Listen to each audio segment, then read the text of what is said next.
February 11th, 1942, 11:47 a.m., the Strait of Dover, the cold winter, sun barely penetrates the thick morning mist hanging over the English Channel. Beneath the gray waters, at a depth of 40 meters, German submarine U-652 cuts silently through the darkness.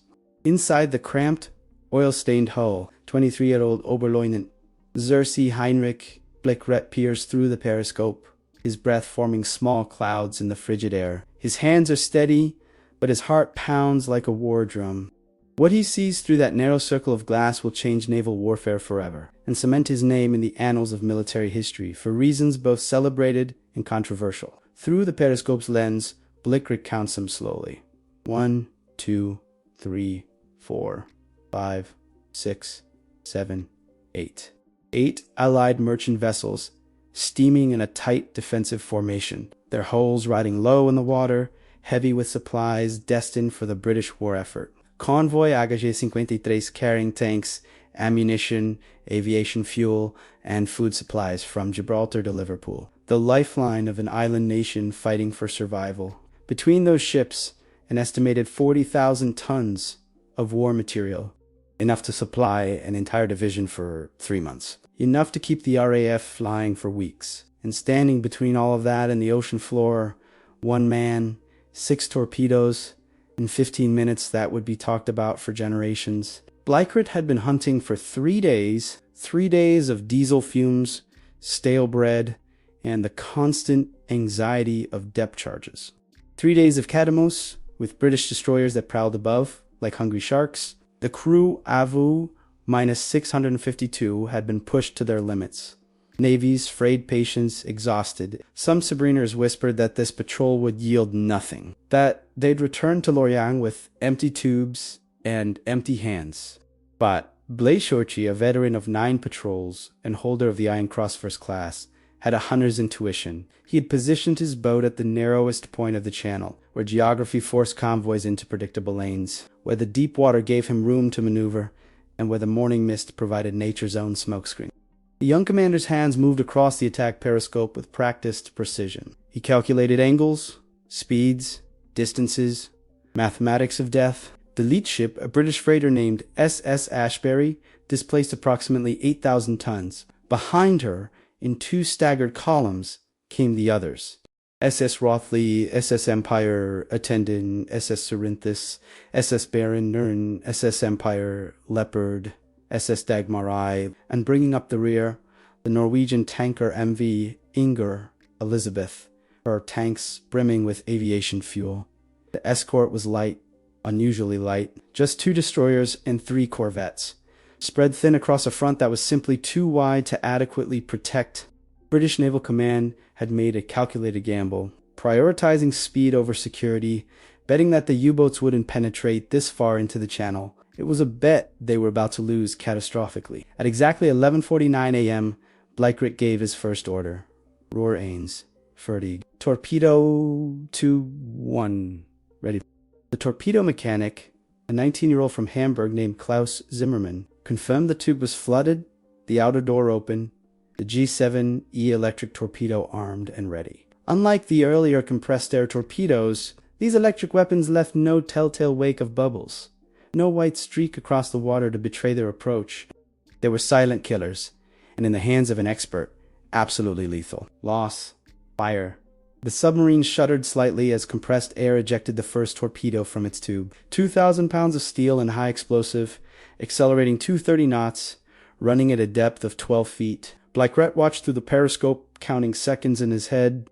His calculations had to be perfect. Too shallow and the torpedo would break the surface and be spotted. Too deep and it would pass harmlessly beneath the target's keel. 20 seconds, 30 seconds, 41 seconds. Then a massive column of water erupted alongside the SS Ashbury's starboard side just after the bridge. The torpedo had struck directly beneath the engine room.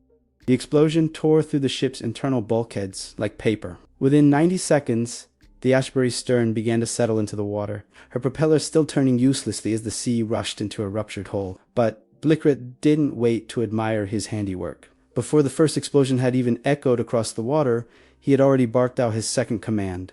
Rohr 2, fertig, The second torpedo was away, aimed at the SS Rothley, which had foolishly maintained course rather than execute evasive maneuvers. The convoy commodore, aboard the lead escort destroyer HMS Volunteer, was still processing the first attack when the second struck home. The Rothley, carrying 6 Sherman tanks in her forward hold, took the hit directly below her waterline. The force of the explosion buckled her plates and sent a shockwave through the cargo. One of the tanks broke loose from its chains and crashed through the starboard bulkhead, creating a second breach. The Rothley began listing immediately, taking on water at a rate that made her doom inevitable. Now, the convoy erupted into chaos. Signal flags shot up masts, whistles shrieked. Radio operators hammered out emergency messages. The escort destroyers HMS Volunteer and HMS Witch surged forward, their crews racing to battle stations, depth charge crews scrambling to load their racks, but they were too far away, and Blightcray was too fast. He had already rotated the submarine 15 degrees to port, lining up his next shot. Roar, dry, fertig. This torpedo targeted the Empire Attendant, a refrigerated cargo ship carrying frozen meat from Argentina, food for a hungry British population enduring the privations of rationing. The third torpedo struck at 11:51 a.m., just 2 minutes after the first. The Empire Attendant's refrigeration system, with its complex network of pressurized ammonia pipes, turned the torpedo's explosive force into something far more devastating. The ammonia tanks ruptured, releasing a toxic cloud that swept across the water. Men on nearby ships, standing on deck in shock at the sudden assault, began choking and collapsing. The Empire Attendant herself broke in half, her weakened structure unable to withstand the combined stresses of the explosion and the sudden release of internal pressure. Both halves sank within 4 minutes, taking with them 37 crew members who had been trapped below decks. Blightcray's face remained impassive behind the periscope, though witnesses would later say they saw his jaw clench with each successful hit. This was not personal. This was war. These ships, these supplies, they fueled the Allied war machine. Every ton sent to the bottom was one less ton to arm soldiers who would fight German troops. Every ship sunk was weeks of British industrial capacity wasted. At least, that's how he would justify it in his patrol report. But in the narrow confines of that submarine, with the smell of cordite and diesel thick in the air, with the excited shouts of his crew echoing off the steel walls, there was also something else. Pride, primal satisfaction of the hunter who has cornered his prey. Roar, Vier, Fertig, Los. The fourth torpedo left the tube at 11:52 a.m.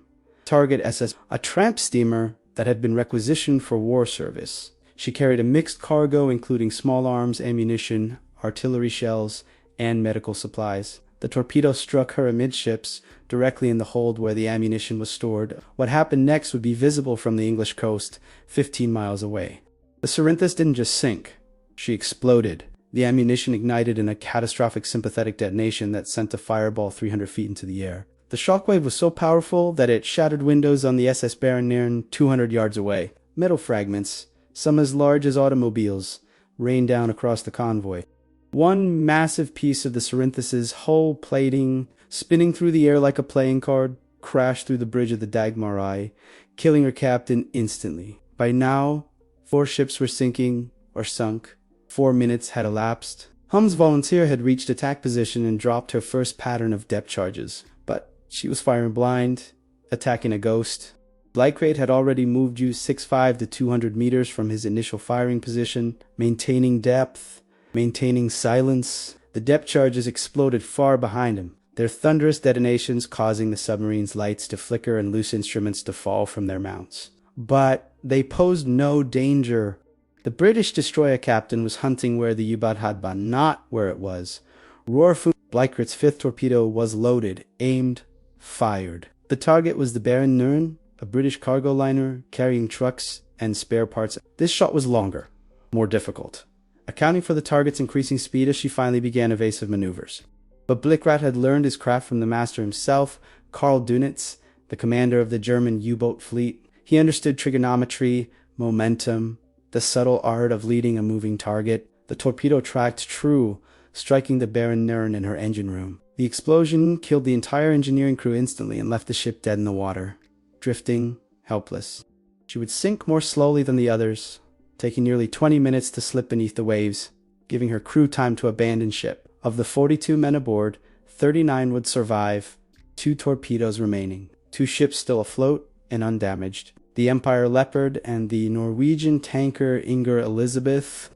Bleichert made a command decision that would later be debated in naval academies across the world. He had 2 targets and 2 torpedoes. The tactically sound choice would be to fire both at the tanker, ensuring her destruction. A tanker full of aviation fuel was a high-value target, worth 2 or 3 ordinary freighters. But Bleichert saw an opportunity for something that had never been accomplished in naval warfare. 8 ships, 8 torpedoes, 8 hits, perfect execution, the kind of achievement that would be taught to U-boat commanders for years to come. Rohr fertig. The 6th torpedo, launched at 11:54 a.m., targeted the Empire Leopard. She was accelerating now, her captain having finally overcome the paralysis of shock and ordering full speed ahead. But she was a heavy cargo ship, not a destroyer. Her maximum speed was barely 11 knots. The torpedo was doing 30. The mathematics were cruelly simple. The impact came just below her forward mast. The Empire Leopard, unlike the others, didn't sink quickly. Her cargo holds were filled with timber, millions of board feet of lumber destined for construction projects in Britain. The wood kept her afloat longer than she should have stayed afloat, making her death more prolonged, more agonizing. She would take nearly an hour to finally settle beneath the waves, during which time her crew abandoned ship in remarkably good order, launching lifeboats and life rafts with practiced efficiency. 1 torpedo, 1 target, the Inger Elizabeth. The Norwegian tanker was running now, black smoke pouring from her stack as her engine crew pushed the boilers beyond their rated capacity. Her captain, a veteran merchant sailor named Olaf Johansen, knew exactly what his ship carried. 3,000 tons of aviation fuel. If a torpedo hit that cargo, the Inger Elizabeth wouldn't sink. She would vaporize. Every man aboard would die instantly, incinerated in a fireball that would be visible for miles. Johansen was attempting to zigzag to present a more difficult target, but the tanker's sluggish response to the helm made effective evasion impossible. Bleichert took his time with this final shot. He adjusted for the target's increased speed, for the slight change in sea state, for the fact that his submarine was now lighter. Having expended nearly 8 tons of torpedoes, at 11:56 a.m., he gave the order. Rohr fertig. The 7th and final boat torpedo was fired, but Bleichert had held back one more weapon, a stern torpedo loaded in the aft tube. He ordered an emergency turn, bringing the submarine stern to bear on the fleeing tanker. Rohr fertig lost. The 8th and final torpedo was launched at 11:57 a.m. 2 torpedoes, tracking parallel courses, racing toward the same target from slightly different angles. The first struck the Inger Elizabeth's stern, rupturing her fuel tanks, but miraculously not igniting the vapor. The second, arriving just 7 seconds later, hit amidships. This time, the fuel ignited. The explosion was catastrophic, apocalyptic. The Inger Elizabeth disintegrated in a fireball that climbed 1,000 feet into the gray winter sky. The shockwave was felt 15 miles away. The heat was so intense that paint blistered on the escort destroyers, hundreds of yards distant. Of the 31 crew members aboard the Inger Elizabeth, not one survived. Not one body was ever recovered. At 12:02 p.m., 15 minutes after his first shot, Heinrich Bleichert ordered U-652 dive to maximum depth and withdraw from the area at silent running speed. Behind him, 8 ships were sinking or sunk. Behind him, the water burned where the Inger Elizabeth had been. Behind him, more than 200 men were dead or dying, struggling in water so cold that survival time was measured in minutes. Behind him, the escort destroyers dropped depth charge after depth charge, hoping for revenge, for justice, for anything. But U-652 slipped away into the deep water, untouched, her crew erupting in wild celebration. The numbers tell only part of the story. 8 merchant ships, totaling nearly 60,000 tons of shipping, destroyed. Cargo valued at approximately £12 million sterling, enough to equip 3 infantry divisions, 217 men killed. The entire operation, from first shot to last, completed in 15 minutes. It was, and remains, the most successful single attack by a submarine in 15 minutes of combat in naval history. No U-boat commander, before or since, has achieved such concentrated destruction in such a short time. The attack on convoy HG-53 became a case study at the German U-boat school in Kiel, a model of perfect torpedo tactics and aggressive action. But there's another set of numbers, less frequently discussed. U-2-652 would make 7 more patrols. On her final patrol, in June 1942, she was caught on the surface by British aircraft and sunk with all hands. Heinrich Blickrath survived that patrol, having been transferred to another submarine. He would survive the war, surrender in 1945, and spend 3 years in a prisoner of war camp. He died in 1977, having never spoken publicly about the attack on convoy HG-53. The psychological weight of having killed more than 200 men in 15 Minucci's men who were simply doing their jobs, delivering food and supplies, apparently haunted him for the rest of his life. The strategic impact of the attack rippled through Allied naval planning. The Admiralty conducted an immediate investigation into how a single submarine had penetrated the Channel defenses so easily.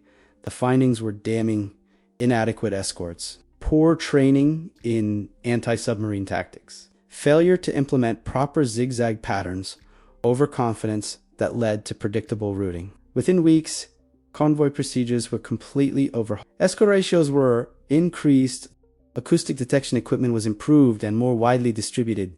Aircraft patrols were intensified. The attack on HG-53 directly led to the development of what would become the highly effective convoy system that would eventually turn the tide of the Battle of the Atlantic. From a purely tactical standpoint, Blickrath's achievement was remarkable. He had demonstrated perfect fire control, maintaining composure under pressure, executing complex calculations while knowing that a single mistake could doom his submarine and his crew. He had exploited every advantage, whether geography, enemy complacency. He had been aggressive when aggression was called for, and patient when patience was required. In the cold calculus of war, it was a textbook operation, but wars are not fought in the abstract realm of tactics and strategy. They are fought by human beings, and human beings die. In the freezing waters of the English Channel that February morning, men struggled to survive. Some made it to lifeboats, some clung to wreckage, some simply slipped beneath the waves, their bodies never found. In Liverpool, families waited for ships that would never arrive. In Norway, a widow received a telegram about her husband, the captain of the Ingor Elizabeth. In Hamburg, a young torpedo mechanic named Klaus Zimmermann would eventually return home, only to be killed 3 years later during an Allied bombing raid. War's terrible symmetry. The legacy of that 15-minute span is complex and contradictory. Military historians point to it as an example of exceptional skill and nerve. Survivors and families of the dead remember it as a massacre.